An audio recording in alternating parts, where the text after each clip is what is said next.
Master, ara. Labit lapya ay.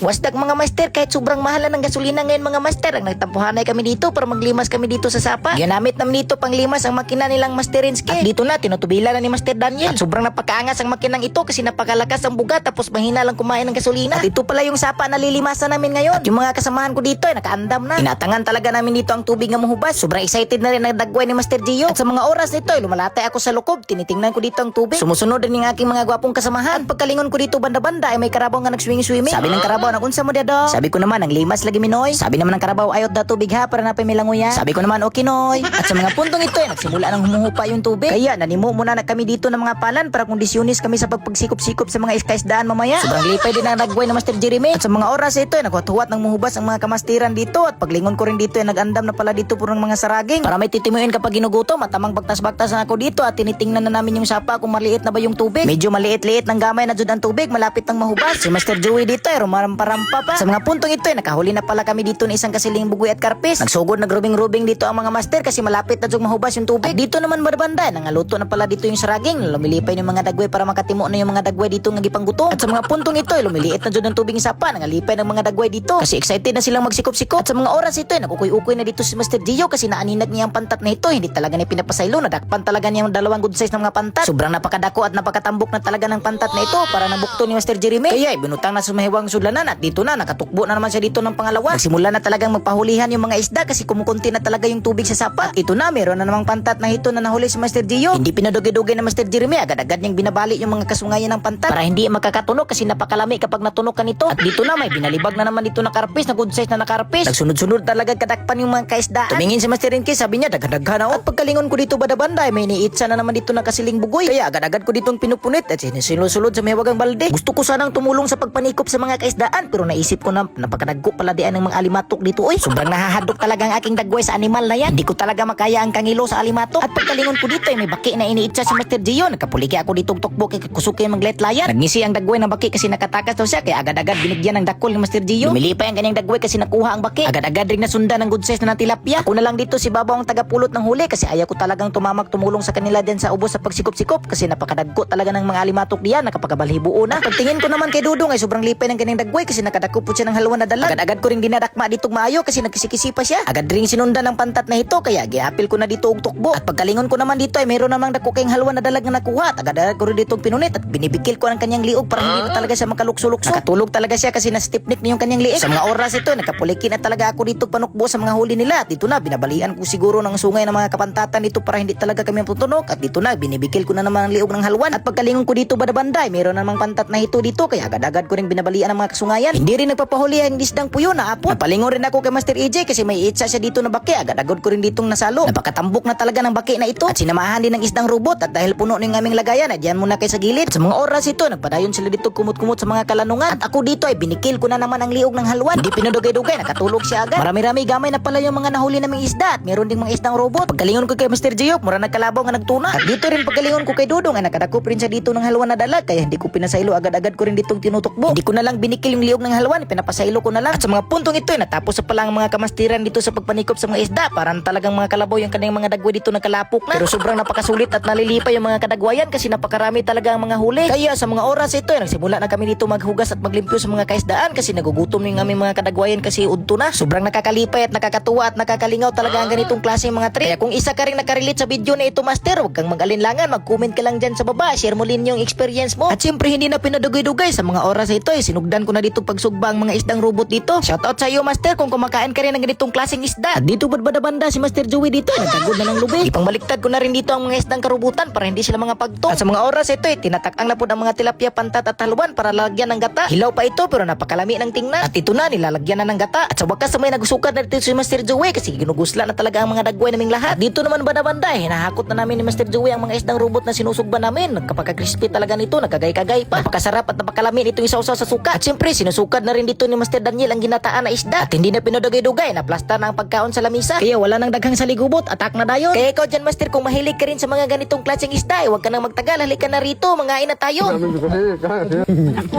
Kit. Grabe, tapok na pong pwede. Tanang. Yan na! Kaya na nagkari yung dagbi daw. Mataghan pa yung Lius, ano. Lius. Patay, padakop ng mga bata.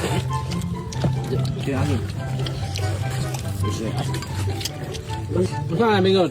Pwede ba? Pwede, video ba? Karena video eh. Berat, ini cantik. Yan ka? Oh, bigay.